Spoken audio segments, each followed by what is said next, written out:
Hello, good afternoon, and thanks for joining us here for Midday Live with me, AC Benewanyami. Let's have a look at our top stories this moment.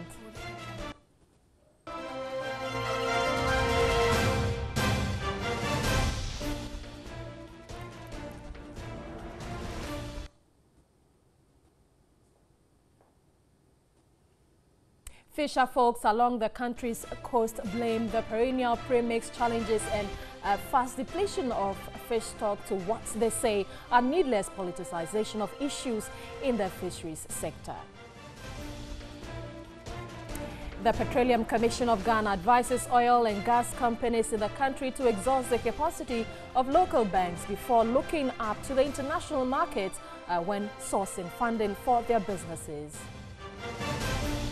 Also coming up, experts are raising concerns over the high intake of junk food, as an estimated 7 out of every 10 Ghanaian women is currently obese with serious health consequences. And international news, at least 140 people have been killed in horrific accidents when a lorry transporting oil burst into flames near the Pakistani city.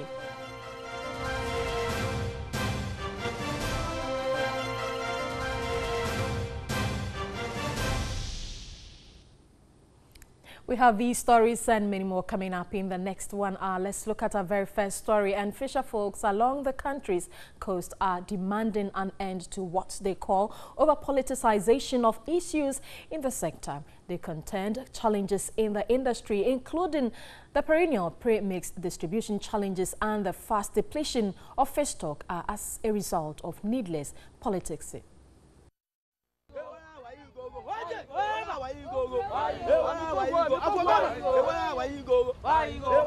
Fishing employs thousands of people in Ghana, yet the sector is bedeviled with a number of challenges, including illegal fishing practices leading to dwindling fish stocks and lack of imports. Fisher folks blamed it on undue political interference. In a recent interaction with a team from the USAID-sponsored Fisheries and Coastal Management Capacity Building Support Project of the University of Cape Coast, the fisher folks from Shamar to Keta Abutiakope condemned the political musical chairs in the industry. The right fish. We used to protect and preserve the fish stock in our waters. The Fisheries Commission usually inspect the catches and reprimand those who engage in illegalities and violate the systems, but these are no longer the case. Politicians are responsible for the Chinese and other foreign nationals in our waters. Their activities brought about the growing lawlessness in the fishing industry. Others refuse to comprehend how a sector as old as creation could be affected by the ills of multi-party politics.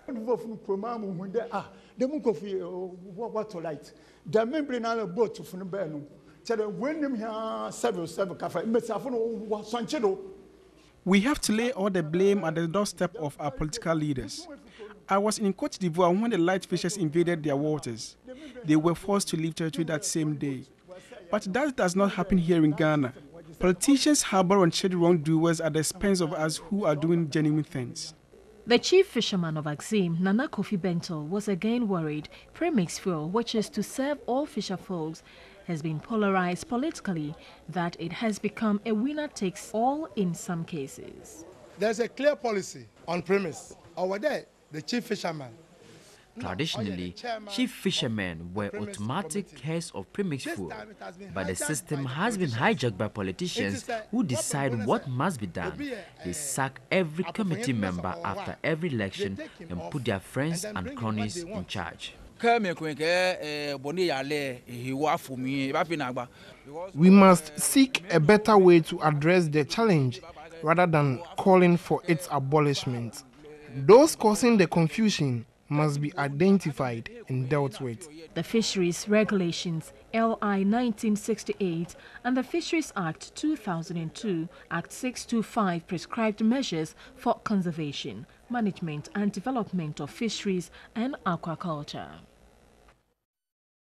In other developments, a Danish coastal protection expert, Paul Jacobsen, is unhappy poor execution of the Adar Sea Defense Project is a cause of tidal waves attacks on some communities along the Keta Sea. Paul Jacobsen, whose company undertook the Castle Sea Defense Project, is suggesting government review the contract of the Adar project. The over €260 million Adar Sea Defense Project was carried out between 2011 and 2014 by Dredging International of Belgium. According to the coastal expert, this has failed to stop tidal wave attacks. The Danish coastal protection expert, who was part of the Castle Defense Project in Accra, showed the news team some illustrations about the closeness of the sea to land since the execution of the project. He said both phases of the project, from the Adar assembly area to Kote, has seen seawater overflow the walls, causing more havoc.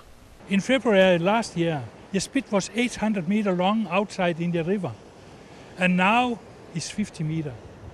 800 meters of the spit out in the river is eroded away because Dredging International have taken sand here in front of the river, and it increased the erosion.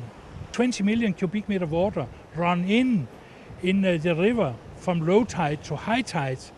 The next 6 hours, the same water run out again. It gives erosion.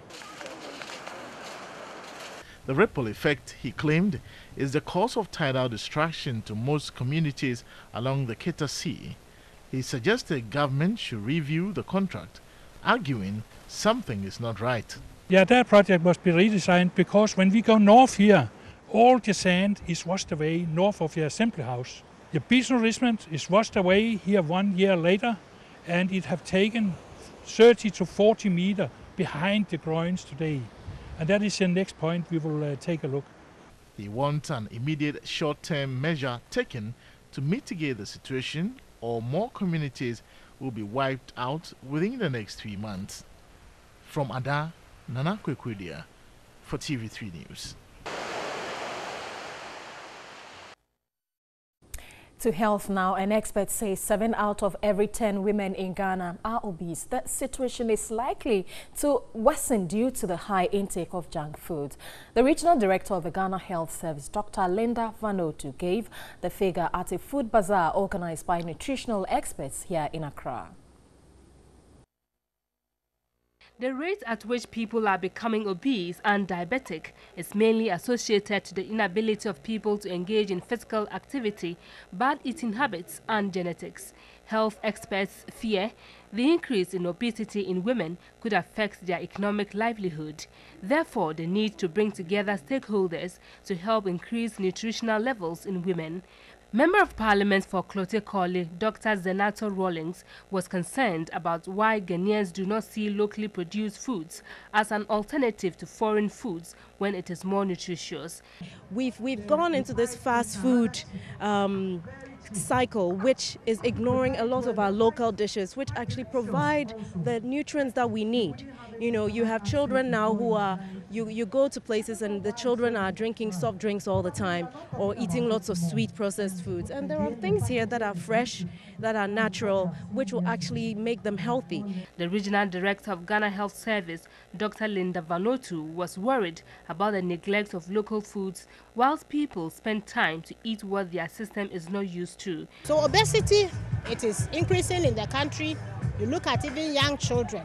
When you go to some of the schools, you find that some of the children are really big, and that is not good for their health because we have a lot of people coming down with hypertension and diabetes. The program also focused on the use of biodegradable materials for packaging to reduce the problems of plastic waste in Ghana.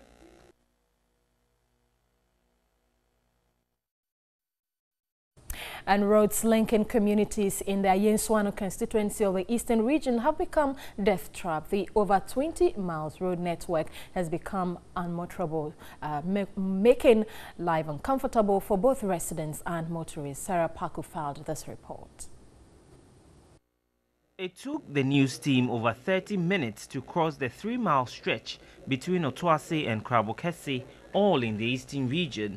Rainwater has created what can best be described as pits on the stretch.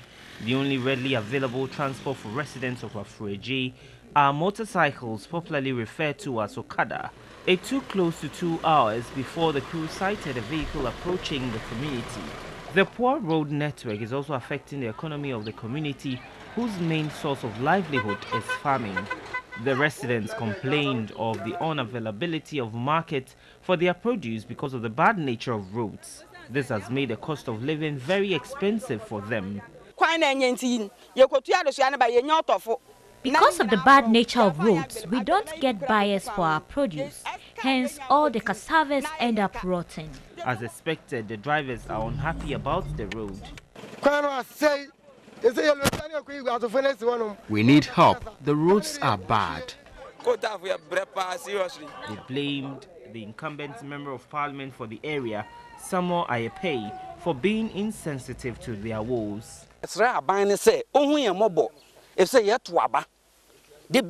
We plead with government to have mercy on us. After every election, they seem to have forgotten about us.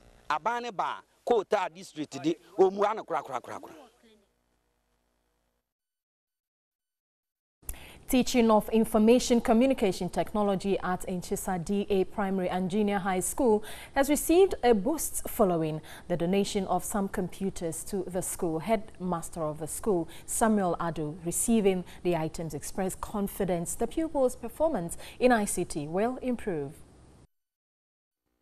The pupils have been taught only the theory aspect of the ICT due to the non-availability of computers in the school. This made teaching and learning of the subject a difficult task for both teachers and the pupils. The paramount chief, in his quest to improve the standard of education in his area, presented computers to aid the teaching of ICT. He also presented textbooks, school uniform and footwear.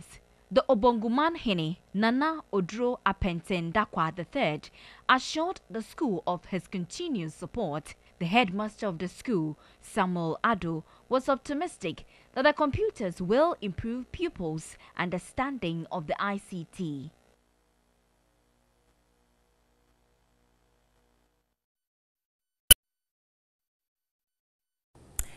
It is usual to find the physically challenged begging for alms on the streets, but for 52-year-old Enyonam Louisa Ansa, she has vowed to add value to her community.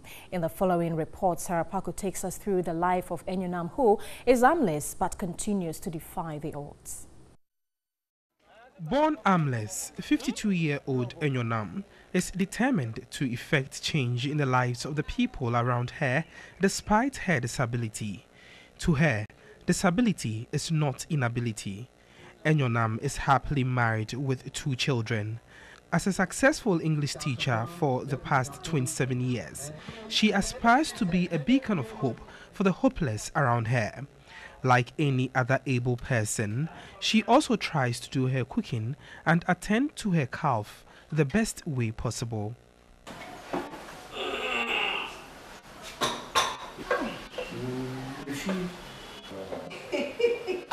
She talks about her challenges in combining motherhood, her work as a teacher, and her philanthropic activities.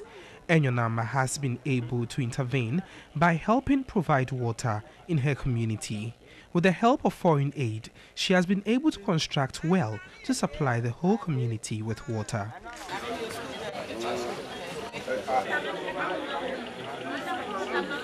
She is a wonderful person. She is a wonderful person who lives with a disability. She's a role model for non-disabled people because disabled people can do everything that non-disabled people can if given a chance. For many, this is not surprising, as she once received an award as a role model for the physically challenged from former President Kufuor. Combining work and family, it isn't easy. In the sense that normally I close from school at 3 o'clock, but I have to wait for my kids to close at 4:30 before we all come home. And then from there, we have to do the house chores and then cook at the same time. Enyonam's greatest wish is to own a disability-friendly school to serve the people in her community. I've got bigger land. All the forest is mine. Specifically, disability-friendly school. Her husband, Bukari Daniel, an assemblyman in the Otuansi electoral area, describes her as a courageous woman. She's bold, and whatever she decided doing, she wants to do it and do it perfectly. Amanfrohini of Otuansi, Nana Odoi III, wants government to complement Enyonam's effort by considering their constituency in the one district, one factory policy. One district, one factory. We want government to consider us in the one district, one factory policy, as we have pawpaw in abundance. Residents of the town were full of praise for Enyonam's initiatives. Disability is indeed not inability.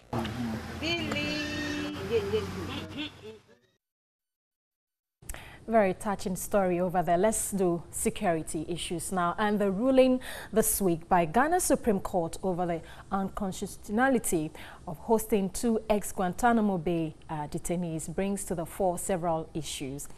This includes the possibility that there could be other issues with security implications which never went through Parliament for rectification. While experts have raised various concerns over the implications the ruling has on the international relations between Ghana and the U.S., one key question that still remains unanswered is why there have been no public disclosure to the agreement between U.S. and Ghana that resulted in the ex-Gitmo detainees coming to Ghana. The Supreme Court, in a 6-1 majority decision, ruled that the action to admit to Ghana 2 terror suspects was a breach of Article 75 of the Constitution, which required that all international agreements be brought before Parliament for rectification. The court subsequently ordered the executive to, within the next 3 months, either bring the agreement to Parliament for rectification or send the 2 suspects back to where they came from. Let's speak to our regular security analyst, Nana Owusu-Setre, who joins me via phone now. Good afternoon, Nana Owusu, and thanks for your time. Thank you very much, and thank you for having me. Good afternoon to your listeners. Well, good afternoon. Well, so do you get the feeling that there could be other high-profile issues like the Gitmo one, which never went through Parliament? Well, clearly, what has happened, if you understand what we are looking at, is a case of an indictment on Parliament and, of course, bringing the integrity of Parliament into some questioning with regards to this very issue.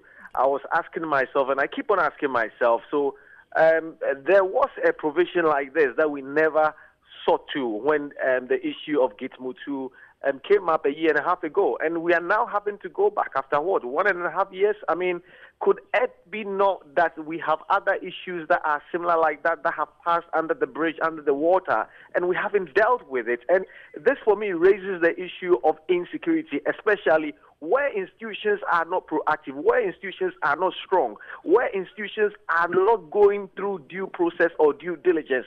Then you can imagine what we are sitting on in this country. Clearly a time bomb of issues that are yet to explode. So for me, that is where my frustration is right now. Well, Nana, so I've heard several arguments over the implications of this particular ruling on the relations between Ghana and the U.S. Do you think that these concerns are justified, especially when Ghana is not the only country that took these ex-Gitmo detainees? Well, you see, one thing that we also must understand is we need a public disclosure of what has gone on between Ghana and U.S. Now, it is out of the public disclosure that we will be able to understand the full picture of what went on. I am quite interested, and I do predict that in the coming days, possibly, if Ghana goes to Parliament and by seeking ratification, and for that matter, the resolution is such that these 2 will have to be sent back, America is going to hit back. And when America hits back, that's going to open a whole chapter, and that is where we ought to be very careful. That is where, if it's not handled very well, our relationship with America will topple over and we will not be too much of a happy bunny. But having said that, we shouldn't say that because it's happened to other countries, we should sit back and not talk about it. I think if we've made the effort and recognized that the rule of law should be supreme and our national interest should be supreme, and we want to go to Parliament to ratify it, I think I'm all for it, and every well-meaning Ghanaian should be all for it. But then we should also consider that America will not sleep and just be listening or be a deaf ear to what is happening. They are also gunning their arsenals, and once we ratify and the ruling comes out and it does not favor them, they are going to come out, and that is where international relations will have to be looked at critically, not to jeopardize our bilateral relationship and ties in that regard. Well, so does it in any way worry you that up till now there have not been any public disclosure of the agreements between Ghana and the U.S. to bring the ex-detainees here? Very worried, very, very, very worried. But you get some people saying that, oh, if it's because of a security concern, you don't have to bring everything public. Yes, I agree. But you see, one thing is, when you have a situation which is of a national interest and borders on national security, and you are accountable to the people, I think it is just right for you to let the people know by way of public disclosure. I think if we keep on shouting things in secrecy, you can imagine the sort of things that will blow up in the future that we have been sitting on. And I don't think the future will forgive us for all these things. So when things happen in this light, I think in the best interest of the people, and of course for transparency and accountability, we need to have a public disclosure of what has gone on so that we'll have a better understanding, so that Parliament will be able to debate it very well, civil society will be able to contribute, and of course the ordinary person on the street will be able to have clarity of mind and know where this country is heading. Now, before you go, the British Parliament was hit by a cyber attack starting Friday night, as emails of MPs and other networks users were attacked. But is Britain under threat from terrorism of any form? My answer is definitely yes. I mean, if you look at what has happened the last 4 months, we don't have to go into history because we don't have time. But they've had about between 4 to 4.5 terrorist-related issues that span from lone wolf to bomb and all those we've been hearing in the news. And then this morning we are hearing about another attack, in Parliament. What issue teaches as a third world nation, if not developing, country, is that these things are possible. And if even the developed countries are suffering from it, we must prepare ourselves to stand very well in the face of global threat and terrorism, so that when it happens, we'll be able to mitigate, and the key word here is mitigate, reduce the casualties and reduce the issues as and when they come. Nana, grateful for your time. I have been speaking with Nana Owusu-Setre, and he is a security expert, speaking to us about the issues of national security. This is still Midday Live with me, AC Benewanyame. Let's do some other stories. And Member of Parliament for Ablekuma North, Nana Ekuya-Afriye, has supported 8 Muslim communities within the Ablekuma area in Accra with some food items. According to her, the gesture is inspired by the Ramadan celebrations. Ramadan is the 9th month of the Islamic calendar, and it is characterized by prayer, fasting and charity. At the end of this year's fasting and prayers, Member of Parliament for Ablekuma North constituency, Nana Ekuya-Afriye, distributed some food items to some Muslims within the area. The items include bags of rice, sugar, soft drinks and fruit. The Member of Parliament also used the opportunity to pray with the Muslims.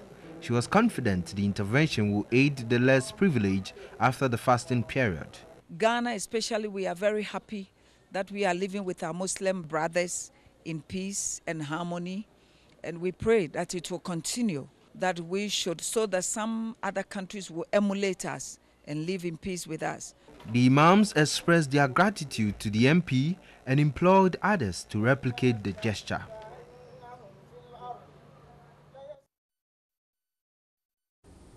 We have more news coming up after this. Stay with us.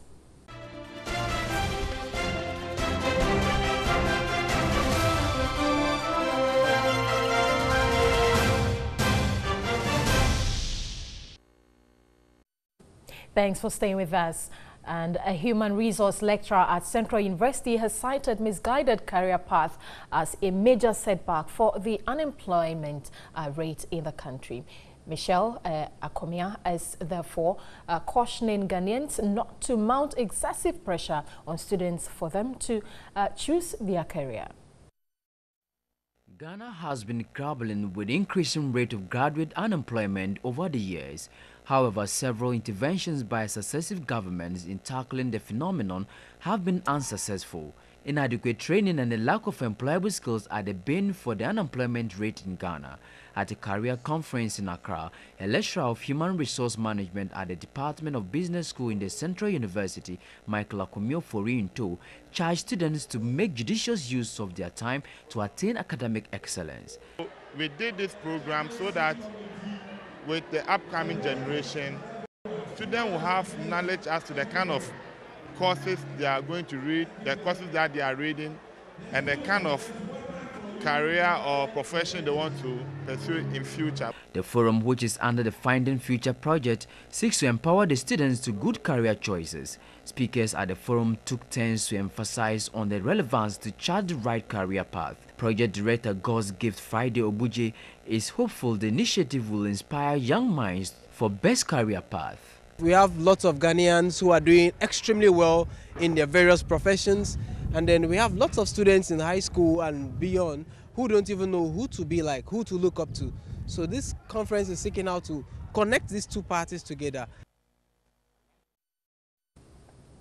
The Minister for Tourism, Culture and Creative Arts, Catherine Afeku, has hinted of government's plans to subsidize electricity bills for operations in the hospitality industry. The minister was responding to concerns by some hotel operators about the exorbitant energy tariffs, which they say is gradually crippling their businesses. As part of the one-week working visits by the Ministry of Tourism, Culture and Creative Arts to the Western region, the team met with private sector operators in the industry, the Ghana Tourism Federation. The meeting was purposely to identify problems of private sector operators and find ways of solving them. It was revealed operators pay close to about 20 taxes, which had become a burden. That aside, operators said the high energy tariffs had become a headache, which they pleaded with the minister to intervene. The energy cost of running a hotel now is so high, especially with the very big hotels. I am suggesting to the Honorable Minister that they need to come up with a policy to support the hotels, especially in the Western region. Occupancies are very low, but they say as a hotel, whether you have people in house or not, you need to put on your air conditioners in the lobby, for example. In her response, the minister said an energy policy document is currently being worked on to address the issue. If you're going to bring down costs or revenue to the government coffers, you have to find a way of commensurating that shortfall. Solar is the way to go. It's quite expensive, so there has to be a package to support the industry. It's a work in progress. The national president of the Ghana Tourism Federation, David Nana Enim, was also worried about the lack of proper training institutions in the country. He explained regular trainings will help improve on the fallen standards in the hospitality industry. We don't have enough tourism and hospitality training school. When you look at Ghana at the moment, we only have HotCat, and HotCat is not functioning. So, and we don't have government recognized and approved tourism school. So it makes the whole thing looks as if standard is falling day in and day out. And there's another area that I think we should have to look at. The minister explained a team from Switzerland is expected in Ghana by the end of June to produce a module for training operators in the hospitality industry. This follows a United Nations declaration for Ghana to be the hub for training in the hospitality industry across Africa. The minister noted the module has worked in Kenya for 30 years and expected to do the same in Ghana. The Petroleum Commission wants gas and oil companies to exhaust the capacity of local banks before looking up to the international market for financing. According to the chief executive of the Commission, Theophilus Ahwin, government is keen on ensuring local businesses across various sectors make the most opportunities in the oil and gas sector.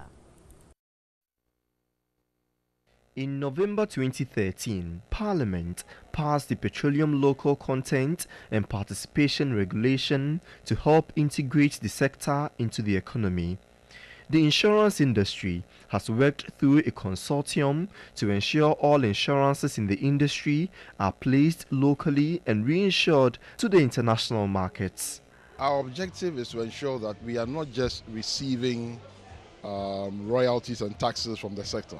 We want indigenous people, indigenous companies to participate. To ensure local banks have a role to play in the industry, the Petroleum Commission, in collaboration with the Bank of Ghana, is developing guidelines for players in the oil and gas industry, demanding the use of local banks before resorting to the international market. The Chief Executive Officer of the Commission, Theophilus Ahweren, says government is keen on ensuring local businesses across various sectors make the most of opportunities in the oil and gas sector. They need to know, for example, that when we are doing developments, companies raise debts. This is the order of magnitude. This is the risk profile of what we're looking at. And then they'll be able to participate. The Commission will provide information to banks on different areas of financial intermediation so they could explore. We've done, I would say, maybe about 75 to 80% of the consultation. We need certain mechanisms to be put in place. That will depend on the success of our discussions with the central bank. Reacting to the move, the Senior Vice President, Marketing, Research and Corporate Affairs at Royal Bank, Kwame Banyuakon, was hopeful of a breakthrough for the banking industry. It provides, a ready-made market, but then it also means that the banks and others should be ready. It's not everybody who is able to, let's say, offer services in an industry that they don't understand. He, however, cautioned against overly increasing the minimum capital requirements for banks. We should not use the fact that we are trying to make sure Ghanaian banks are able to do big ticket deals to force banks to capitalize to a level that they can't. If every bank is doing big ticket deals, what would the SMEs do? Mineral and fuel producing African countries are losing an estimated $50 billion per annum through illicit financial outflows. A technical expert on taxation and director of Ali Nachia and associate Abdallah Ali Nachia reviewed this during the workshop to commemorate World Public Services Day. The workshop, organized by the Ghana Integrity Initiative in partnership with Tax Network Africa and the Public Services International, was to deepen workers and the general public's understanding of tax justice. Technical expert on taxation and director of Ali Nachia and Associates, Abdallah Ali Nachia, said ensuring good tax governance will entail building an efficient, fair and sustainable tax administration that will be sustainable in its fight against aggressive tax planning, as well as securing voluntary tax compliance. If you look at the demand for public services and you look at the depth of getting revenue to meet these demands, then juxtaposing that with the loss of revenue through illicit financial flows, then it is worrying. You look at 1.7% of GDP needed, and then you find you are losing about 6.6% through illicit financial flows. Then you can quantify what you can do with that money. Executive Director of Ghana Integrity Initiative, GIR, Linda Ofori-Kwafo, said GIR will continue to demand for government to back the call to establish an inclusive intergovernmental UN global tax body where all countries have an equal voice in determining international tax policy. Ghana is going to be reviewed under the United Nations Convention Against Corruption, and we are looking at the subject of returning our stolen wealth. So this is an opportunity to make sure that we stop illicit financial flows, publicizing the stories, doing further training for the media, and then supporting them to be able to go identify the issues, raise the issues, then we follow up to get our monies returned. The chairman for the Ghana Tax Justice Coalition, Vitus Azim, described government's intention to create an offshore facility as unfortunate, which he indicated will expose the country to criminals. It is very sad to note that the current NPP government is revisiting the Kufuor administration's decision to set up an offshore facility in Ghana, a form of tax haven. Even without such a facility, Ghana is facing several problems, including corruption and looting of public resources, which are stashed away outside the country in tax havens and the illicit financial flows by multinational companies. 3 causes of illicit financial flow were identified during the presentation by Ali Nasha, indicating commercial activities contributing between 60 to 65%, which arise primarily from business-related activities, criminal activities such as drug trafficking and smuggling ranging between 30 to 35%, and corruption such as bribery and embezzlement recording 3%. Well, Thierry Nyan will join us in a moment with all the action from the world of sports. Stay with us.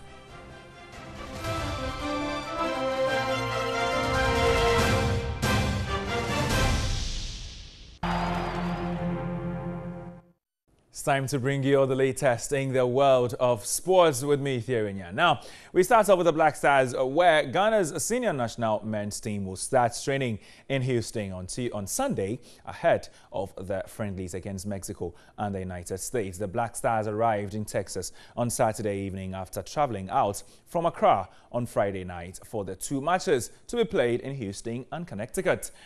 Ghana will play Mexico in Houston on Wednesday before traveling to Connecticut, where they face arch-rivals, the United States, in friendlies. The squad landed in Houston, the venue for the first 2 of the 2 matches on Saturday evening, to allow enough time for recovery from the long journey. The 2 friendly matches against Mexico and USA will help the Black Stars in their preparations ahead of the 2018 FIFA World Cup qualifiers. Ghana will face Congo in 2 back-to-back matches in September in the next round of the qualifiers for the World Cup to be held in Russia next year. Ghana have 1 point from 2 matches in the World Cup qualifiers after sharing the spoils goalless at home with Uganda and losing 2-0 to Egypt, whom they trail by 5 points.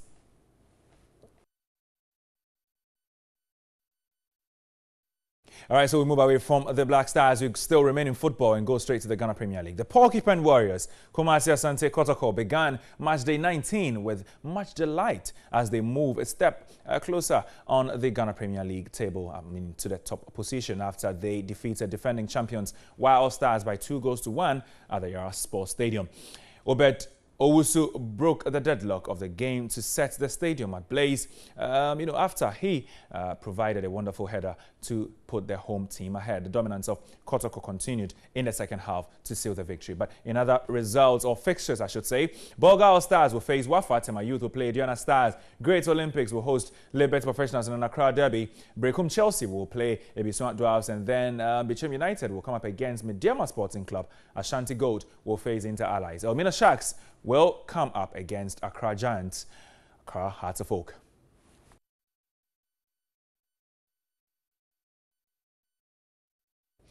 Now we move on to some other news, rather sad one. Coach Herbert Addo, who won the Ghana Premier League with Hearts of Oak in 2002 and the Diana Stars in 2010, died after a short illness at the 37 Military Hospital on Friday, March 24. The veteran coach was laid to rest, yesterday, with dignitaries in the sporting fraternity being present to pay their last respect. Clubs such as Accra Hearts of Oak, Kotoko, Diana Stars, and other clubs were also present to pay their last homage to the late coach. Herbert Addo died at age 66.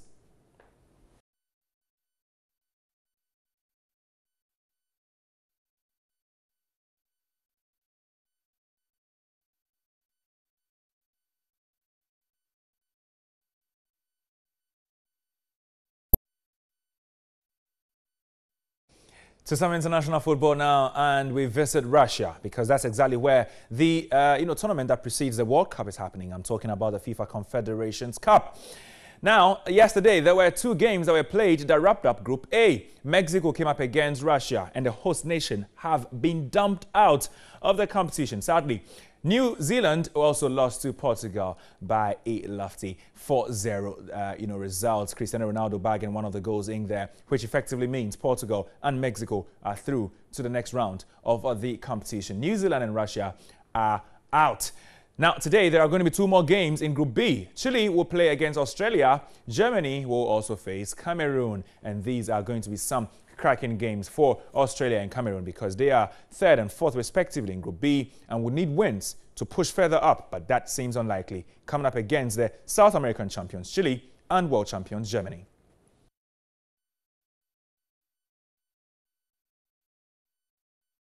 Now we do some bodybuilding or weightlifting, any way you would have it. TV3's Ghana's Strongest gets more exciting as week 6 of the event hits Kolegono this weekend, with all athletes showing a lot of improvement in what we've actually experienced so far in the competition. With all set for the events, the show opened with a superset deadlift with a weight of 180 to 240 kilograms, which saw all athletes go through. Damian Smith gave the fans in Kolegono what they've missed, as he saw threats of Ahmed Boachi and Godfrey Akobila in the overhead block press with a weight of 130 that graduated from 80 kilograms, lifting all blocks in 20 seconds to become the first one. TV3 Stone was next with a weight of 150 kilograms, and then what you see on your screen now was a sack in the load race. It really was an eventful performance from all these athletes, and giving themselves a stipulated time, they were able to evict no one, because they all escaped eviction on the day.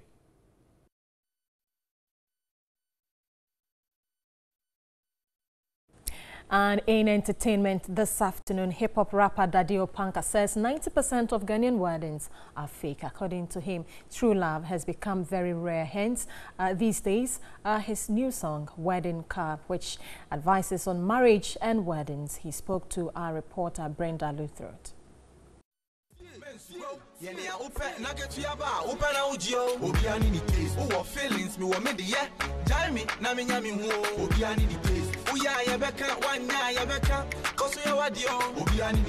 Born Armstrong Efum, Daddy Opanka shot to fame with his hit single Obiani Ni Taste in 2013.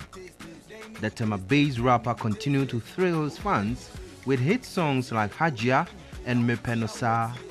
Daddy Opanka has again released a new video for his song titled Wedding Car. In an interview with TV3, Opanka revealed that 90% of Ghanaian weddings are fake. I realized like about 90% of the current Ghanaian marriages are fake. And why am I saying this? I realize people are marrying because of competition. They want to compete with their friends or other people. People are marrying to show off, to let people know they married rich people, And parents are also allowing their daughters to be married only if they see their husbands have money. So I realize people enter into marriage and later regret. According to him, marriage has become a place of convenience for many, as people are getting married for all the wrong reasons. Marriage isn't about showing off. Marriage isn't about making money. Marriage is being yourself around your partner. Because if I claim you are my love, my true love, and I feel shy or I feel uncomfortable being myself around you, then you are not my true love. He believes people should marry based on true love and hinted of plans to initiate a marriage campaign to advise people. You should think about your happiness first. So if you are going in because of money, then sweetie, mister, you are doing it wrong. You see, so me being a musician, that is the platform I have to speak to my people. Wedding Car is one of the many songs on his upcoming album, Press Release, which he says will be free.